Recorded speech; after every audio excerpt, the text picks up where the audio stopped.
Hello everybody, this is Dr. Thunder. Today, I would like to show you how to solve a US high school physics competition question. This is question number 22 of 2025 F equals MA exam. This question is related to question number 21. So again, we have a tube here, so water flows through a pipe with a radius of 5 centimeter. R1 is 5 centimeters at the left side and at a speed of 10 centimeter per second. The water then enters a narrower section of the pipe with a radius R2 of 2.5 centimeter. As we calculate in question number 21, we know that V2 is 40 centimeter per second. So what's difference in this question is that in order to measure the difference of the pressure at different sections, so two graduate cylinders are connected to the top of the pipe.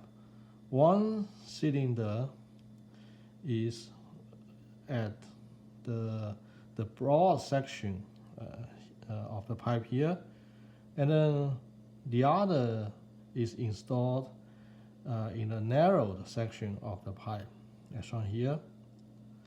Of course, we know that the water will flow up each pipe, and then the height of the water will be measured. For example, here the height of water is H1, measured from the center of the pipe. And then the height of water here is H2, again measured from the center of the pipe. So we want to find out the difference between H1 and H2. So first, we need to use the so-called Bernoulli's equation. So if we pick 2 points in a pipe, for example, point 1 here, point 2 here. So for point 1, we have P1 plus half rho V1 square plus rho G H1. For P2, we have this expression. So these two expressions are the same. So if the 2 points has the same elevation, so that means H1 equal to H2. For example, if we select 2 points here, then they have the same elevation. So, and then in this case, we can eliminate these two terms. So delta P, which is P1 minus P2, will be equal to this term minus this term, or half rho V2 square minus V1 square. Rho is the density of the liquid, or density of the water in this case, and then V2 is the speed of the water here, and V1 is the speed of the water in this section. So in case you do not memorize the Bernoulli's equation, or just forget the formula, then it's not too difficult to figure it out yourself. Again, we assume a time interval of delta t. So during this delta t, this pressure difference will do some work. Let's look at this. So pi r1 square is the cross-sectional area of this. The delta P multiplied by this cross-sectional area, they become the force. So delta P pi R1 square is the force. And then during delta T, the water here flow at a distance, total distance of V1 delta T. So F multiplied by distance, which is the work done by the delta P. So this work will increase the kinetic energy of the water. So when water flows from here to here, its kinetic energy will be increased. So let's figure out how much water is involved in this process. So this, again, this is cross-sectional area, and during time interval of delta t, the water flow by a distance of V1 delta t. So pi R1 square V1 delta T is the volume of the water. If we multiply density of water, rho, then this is the mass of the water that is involved.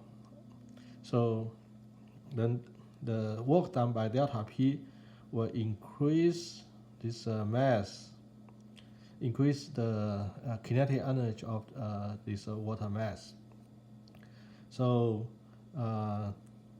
so half m v2 square minus half m v1 square. This is the kinetic energy change due to the work done by the delta P. So from this equation, after cleaning up, we get delta P equal half rho v2 square minus v1 square, which is the simplified Bernoulli's equation. So once we have this equation, then we can write here again. So from this Bernoulli's equation, we can see that in this part, the pressure is higher, so that's why the water get pushed to that end. And then because the pressure is higher here, the velocity is lower here. Yeah. So now because we have these two graduate cylinders installed onto the pipe, so the water will go up. But when the water goes up, it will create a pressure to the tube, to the water inside this pipe. This is the so-called hydrostatic pressure. If we measure from the center of the pipe, the hydrostatic pressure of this water here will be rho GH1, because the height is H1. Again, the pressure that this graduate cylinder, the water in this graduate cylinder create will be rho GH2, because the height from here to the reference line will be H2. So the difference in hydrostatic pressure will be rho GH1 minus rho GH2. So these